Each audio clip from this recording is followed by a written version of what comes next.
Você está agachado sob uma saliência rochosa no que hoje é o sul da França, há cerca de 40 mil anos. A chuva entra de lado. A única parede entre você e a tempestade é uma pedra que se partiu assim sozinha, muito antes de você nascer, sem nenhum esforço seu envolvido. Neste exato momento, você provavelmente está dentro de casa, quatro paredes que alguém mediu e cortou de propósito. Telhado projetado para escoar exatamente esse tipo de chuva. Talvez uma hipoteca atrelada a todo esse arranjo, ou um senhorio, ou ambos, e um termostato que ajusta a temperatura sem pedir nada em troca. Nada disso existiu durante a maior parte da história humana. Nem as paredes, nem o telhado, nem sequer a ideia de que abrigo fosse algo que uma pessoa pudesse possuir, em vez de algo que precisasse conquistar de novo todos os dias. Então, como as pessoas sobreviveram dezenas de milhares de anos sem uma única casa construída de propósito?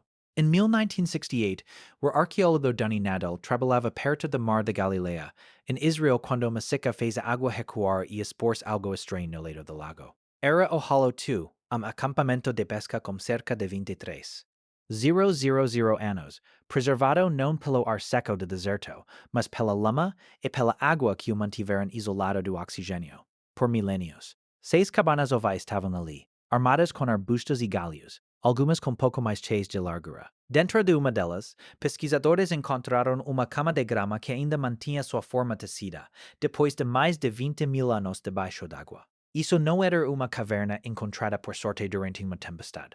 Alguém construiu isso de propósito apenas com plantas, esforço e o conhecimento de qual grama aguentaria. Então, se as pessoas já construíam cabanas há 23 mil anos, por que ainda imaginamos homens das cavernas amontoados em abrigos de pedra? Todo mundo presume que viver em cavernas era o padrão da vida antiga. A verdade é que cavernas utilizáveis são raras. Cavernas secas, defensáveis e espaçosas não estão distribuídas uniformemente por um continente. E a maioria dos grupos humanos viveu a vida inteira sem nunca encontrar uma por perto. Então construíam as suas properties. Cerca de 15,000 anos atrás, no que hoje é Mejirich, na Ucrânia, um grupo de pessoas resolveu o problema do abrigo com um recurso que hoje ninguém pensaria em usar: os mortos. O pesquisador Ivan Piroplichko documentou a escavação de estruturas construídas quase inteiramente com ossos de mamute, crânios empilhados formando uma base circular, presas arqueadas por cima como costelas de um esqueleto reconstruído. Uma única habitação foi construída com um estimado de 20 toneladas osso de mamute, retiradas dos restos de dezenas de animais. Isso não é um abrigo que se monta numa tarde. É arquitetura montada a partir de uma criatura que a maioria das pessoas vivas hoje só viu atrás do vidro do museu. Aqui é onde fica estranho, porém. Todo mundo imagina uma cabana de osso de mamute como uma solução de emergência única, construída uma vez numa crise e depois abandonada. Os padrões de desgaste nos ossos contam uma história diferente. Marcas de reparo, seções substituídas, estruturas reutilizations ao longo de várias estações, talvez várias gerações. Isso não era uma tenda, funcionava mais como uma casa passada adiante. Nem todo grupo precisava de algo tão permanente, porém, e alguns ainda não precisam. O antropólogo Frank Marlowe passou anos vivendo junto ao povo Hadza, no norte da Tanzânia, um dos últimos grupos na Terra que ainda constrói abrigos praticamente da forma como a maioria dos humanos fez durante quase toda a história. Seu trabalho de campo, publicado em 2010, documentou acampamentos Hadza se mudando a cada poucas semanas, com cabanas de grama e galhos que uma única família conseguia erguer em questão de horas. Ninguém ali trata um abrigo como um investimento para a vida toda. Ele se comporta menos como uma hipoteca e mais como uma jaqueta, construído rápido, usado intensamente, abandonado sem cerimônia assim. A comida por perto acaba. Todo mundo presume que temporário significa primitivo, uma versão inferior de uma casa de verdade. Na realidade, por uma espécie que sobrevive seguindo a comida, através das estações, uma estrutura que se pode abandonar em 10 minutos não é um compromisso ruim. É a escolha de engenharia correta. Abrigo, de qualquer forma, nunca foi só sobre paredes. Era sobre calor.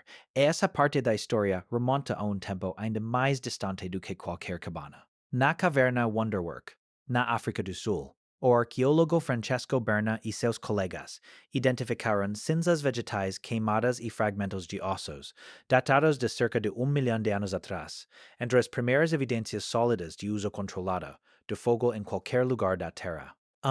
Fogo contido assim pode elevar a temperatura do ar dentro de um pequeno espaço fechado em dezenas de graus. Em questão de minutos, as paredes bloqueavam o vento.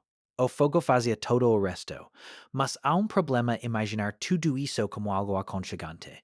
Mesmo quebra-vento em fogo não podia viajar com corpo por terreno aberto. E é exatamente em terreno aberto que o calor desaparece mais rápido. O abrigo mais portátil que os humanos já construíram não era feito de pedra, arbusto ou osso. Era vestido. Em 2003, o geneticista Mark Stone King e seus colegas compararam o DNA de piolhos de cabeça com o de piolhos de corpo. Uma espécie que só poderia ter evoluído depois que os humanos começaram a usar roupas dentro das quais ela pudesse viver. Os cálculos deles situaram a origem das roupas em algum ponto, entre cerca de 70 e 119 cm anos atrás.